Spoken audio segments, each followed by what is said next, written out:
സുധി സുഭാഷിനോട് പറയും കല്യാണ മണ്ഡപത്തിൽ നിന്ന് ഇറക്കിക്കൊണ്ടുവന്നിട്ട് വേണമെങ്കിലും നമുക്ക് കല്യാണം കഴിക്കാമെന്ന്. സുഭാഷ് പറയും സ്വന്തം കാര്യം മാത്രം ചിന്തിക്കാതെ മറ്റുള്ളവരുടെ കാര്യം കൂടി ഒന്ന് ആലോചിച്ച് നോക്ക്. അവൾക്ക് ദോഷം വരുന്ന കാര്യമൊന്നുമല്ലല്ലോ അവർ ചെയ്യുന്നത്, നല്ല കാര്യമല്ല അവർ ചെയ്യുന്നത്. ഞാൻ പോവാ, എനിക്ക് ജോലിയുണ്ടെന്ന് പറഞ്ഞ് സുഭാഷ് അവിടെ നിന്ന് ഇറങ്ങാണ്. സുഭാഷ് സുനന്ദയുടെ വീടിൻ്റെ മുന്നിലെത്തുമ്പോൾ അവിടെ സുനന്ദയുടെ അച്ഛനുണ്ടാവും.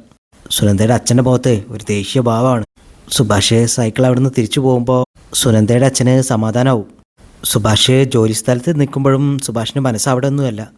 മണലിലേക്ക് ഒരുപാട് വെള്ളം ഒഴിക്കുന്നത് കാണുമ്പോൾ ഹിന്ദിക്കാരൻ ഓടി വന്ന് പറയും, സുഭാഷ് ചേട്ടാ, സുഭാഷ് ചേട്ടന് വയ്യെങ്കിലും ഇവിടെ ഇരുന്നോളൂ, ചായ വല്ലതും വേണോ, സുഭാഷ് ചേട്ടൻ വേണമെങ്കിൽ വീട്ടിൽ പോയിക്കോളൂ എന്നൊക്കെ പറയും. സുഭാഷ് ചോദിക്കും സമയം എത്രയായി? അയാൾ പറയും 10:30.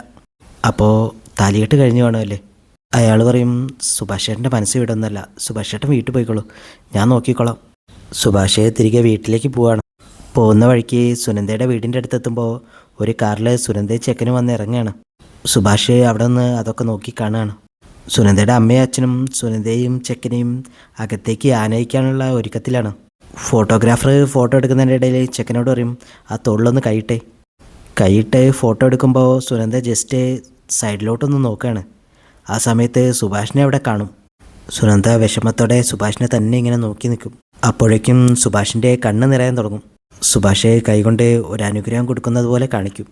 സുഭാഷ് തിരികെ വീട്ടിലെത്തുമ്പോൾ അവിടെ ബുക്ക് വായിച്ചിരിക്കുന്നുണ്ടാവും നിധി. സുഭാഷ് അവിടെ വന്ന് സോഫയിലിരിക്കും. നിധി വയ്ക്കും ഏട്ടാ എന്തെങ്കിലും കുഴപ്പമുണ്ടോ? സുഭാഷിൻ്റെ മനസ്സാണെങ്കിൽ അവിടെയൊന്നുമല്ല. സുഭാഷ് ഒരു ഞെട്ടിയ ഭാഗത്തിൽ എന്താ മോളെ നോക്കും. നിധി വയ്ക്കും ചേട്ടനെന്താ പറ്റിയത്? സുഭാഷ് പറയും കുഴപ്പമൊന്നുമില്ല മോളെ, തലയ്ക്ക് എന്തോ പോലെ. അടുക്കളയിൽ പോയിട്ട് കുറച്ച് വെള്ളം കുടിച്ച് വരും സുഭാഷ്.